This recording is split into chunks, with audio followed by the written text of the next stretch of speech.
Iran పైన మళ్ళీ America దాడులను కొనసాగించింది. మిడిల్ ఈస్ట్లో మళ్ళీ హై టెన్షన్ వాతావరణం నెలకొనుందని మాట్లాడుకోవచ్చు. ఇటు హార్మోజ్ జలసంధిలో సరుకు రవాణా చేసే నౌకలపైన ఇరాన్ డ్రోన్స్తోని వన్-వే డ్రోన్స్తోని దాడులను చేసింది.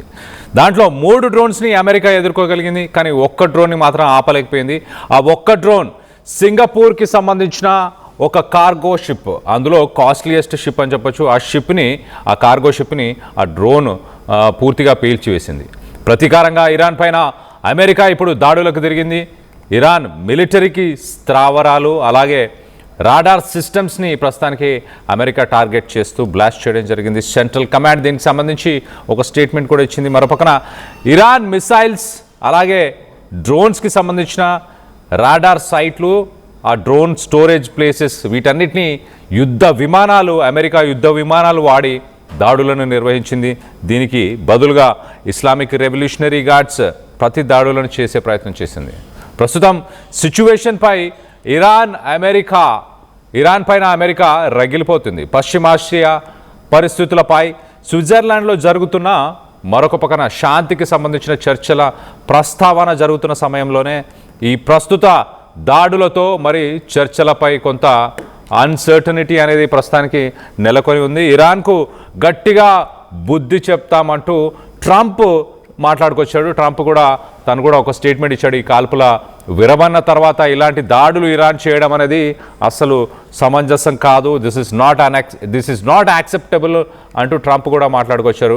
అమెరికా స్థావరాలను మరి నీలవట్టం చేస్తామంటూ ఇస్లామిక్ రెవల్యూషనరీ గార్డ్స్ కూడా మాట్లాడుకొస్తున్నారు. దెబ్బగా తీస్తామంటూ ఇరాన్ కూడా స్టేట్మెంట్స్ ఏమాత్రం తగ్గట్లేదు. నేను అదే నిన్న మీకు చెప్పాను చాలా క్లియర్గా. ఫిబ్రవరి 28న ఫస్ట్ ఇరాన్ పైన దాడి చేసిన తర్వాత ట్రంప్ ఇప్పటిదాకా సుమారు ఒక 40 సార్లు యుద్ధం ముగిసింది, ఇరాన్తో డీల్ కుదిరింది అంటూ ఇప్పటిదాకా 40 సార్లు చెప్పాడు.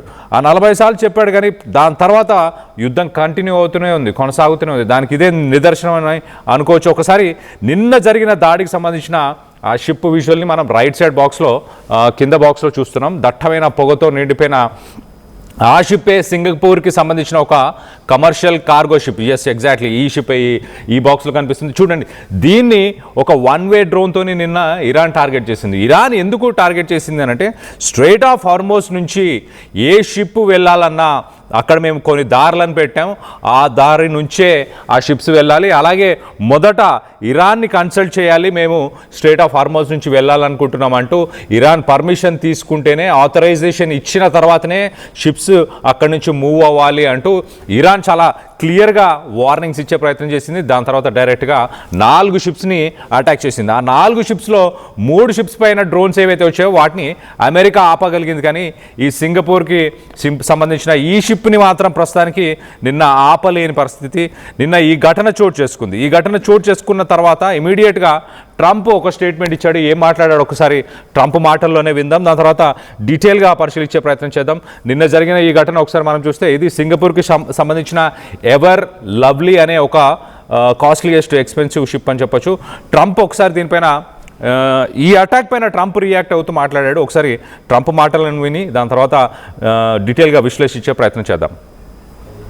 Like the fact that they took a shot yesterday, actually 4, we knocked down 3 at a ship, not an allied ship, but a ship, a very expensive ship, and it was fine, but it took a little beating.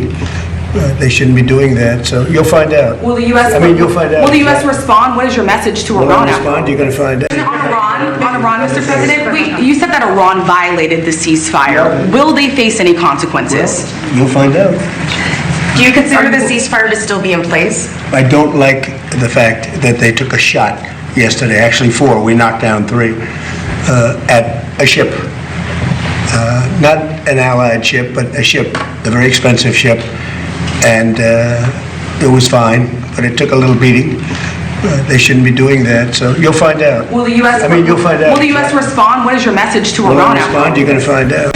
Trump మాట్లాడుతూ ఇక్కడ చాలా క్లియర్గా ఆయన start చేయడమే, I don't like the fact that they took A shot yesterday. నాకు అసలు నచ్చలేదు నిన్న వాళ్ళు ఈ షిప్స్ పైన అటాక్ చేయడం అనేది. అసలు వాళ్ళు అలా చేయకుండా ఉండాల్సింది అంటూ మొదట ఆయన చెప్పే ప్రయత్నం చేస్తాడు. దాని తర్వాత రిపోర్టర్స్ ట్రంప్ని క్వశ్చన్ చేశారు. ఒక పక్కన పీస్ డీల్ నడుస్తుంది కదా, మరి పీస్ డీల్కి ఏదైనా అంతరాయం కలిగే అవకాశం ఉందా, మీరు దీనిపైన ఏమైనా రియాక్ట్ అవుతారా, ఏం చేయబోతున్నారు నెక్స్ట్ అంటే యూ విల్ ఫైండ్ అవుట్, మీకు తెలియబోతుంది, మీకు తెలుస్తుంది కాసేపట్లో అంటూ ట్రంప్ మాట్లాడాడు. ట్రంప్ మాట్లాడిన కాసేపటికే అమెరికాకు సంబంధించిన ఫైటర్ జెట్స్, ఇరాన్లోని ఇస్లామిక్ రెవల్యూషనరీ గార్డ్స్కి సంబంధించిన రాడార్ సిస్టమ్స్, అక్కడ డ్రోన్స్ని స్టోరేజ్ చేసే ఆ స్థావరాలు, వీటన్నిటిపైన కూడా అమెరికా దాడులని నిర్వహించింది. సో మొత్తం మీద యుద్ధం ఆగిపోయింది, నిలిచిపోయింది అంటూ ప్రపంచమంతా కొంత ఊరట పొందుతున్న సమయంలో ఒక్కసారిగా చమురు ధరలు కూడా కొంత తగ్గడం, అలాగే ఆర్థిక మాంద్యం ఉండే అవకాశం కూడా కొంత తగ్గే అవకాశం ఉంది అని అనుకున్న సమయంలో మరొకసారి యుద్ధం మళ్ళీ మొదటికే వచ్చింది అనుకోవచ్చు. ఒక రకంగా ఇరాన్ ఏమాత్రం తగ్గట్లేదు.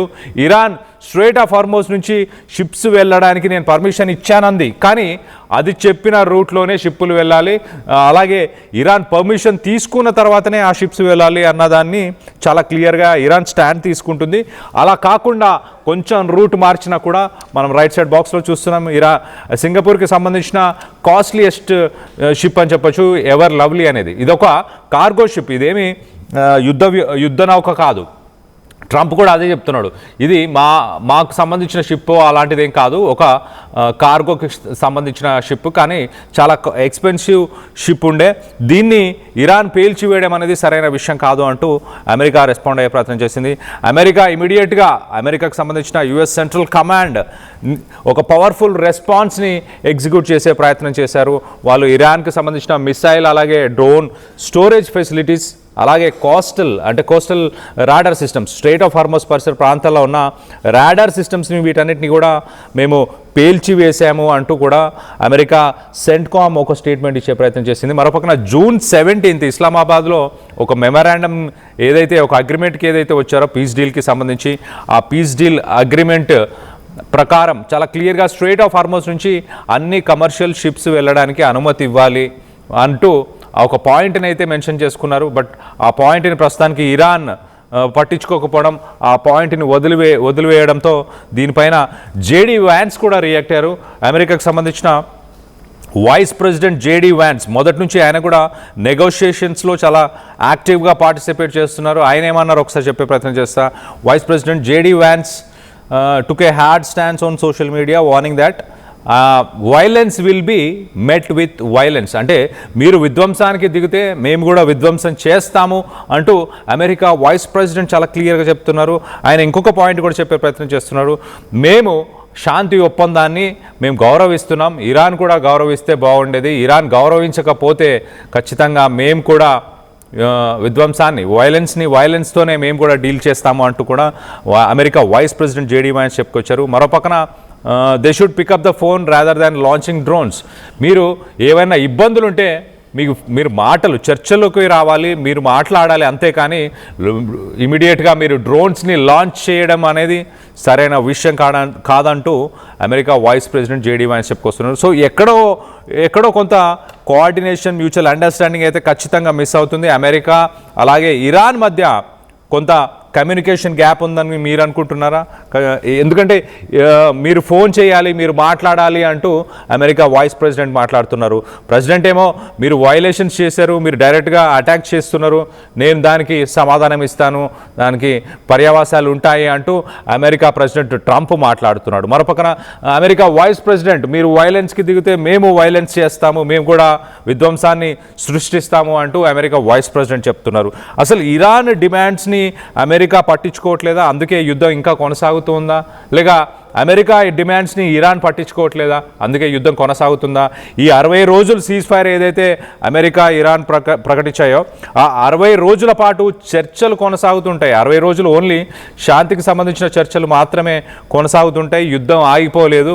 ఒకవేళ యుద్ధం మళ్ళీ మొదలయ్యే అవకాశం ఖచ్చితంగా ఉంది అంటూ కూడా ఇంటర్నేషనల్ డిఫెన్స్ అనలిస్టులు చెప్పుకొస్తున్నారు.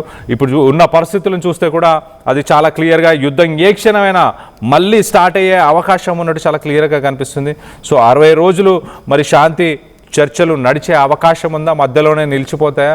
మరి ఇరాన్ ఇలానే యుద్ధాన్ని అక్కడ స్ట్రైట్ ఆఫ్ హార్మోజ్ నుంచి వెళ్ళే కమర్షియల్ షిప్స్ని కనుక ఇరాన్ టార్గెట్ చేస్తూ ఉంటే ఖచ్చితంగా దాన్ని అమెరికా ప్రతిదాడులు చేస్తుంది. అలాగే రానున్న రోజుల్లో ఆ ప్రతిదాడుల వల్ల యుద్ధం ఇంకా భీకర యుద్ధంగా మారే అవకాశం ఉంటుంది. ప్రపంచ దేశాలని ఉక్కిరి బిక్కిరి చేసే అవకాశం ఉంటుంది.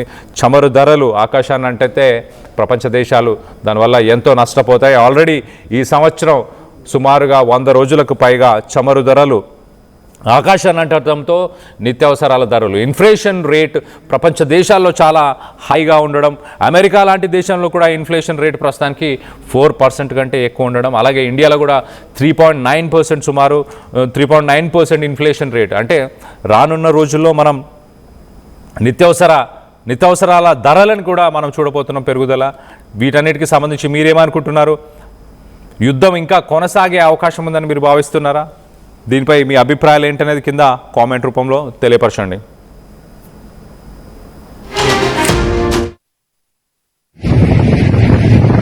Aí, tô gravando.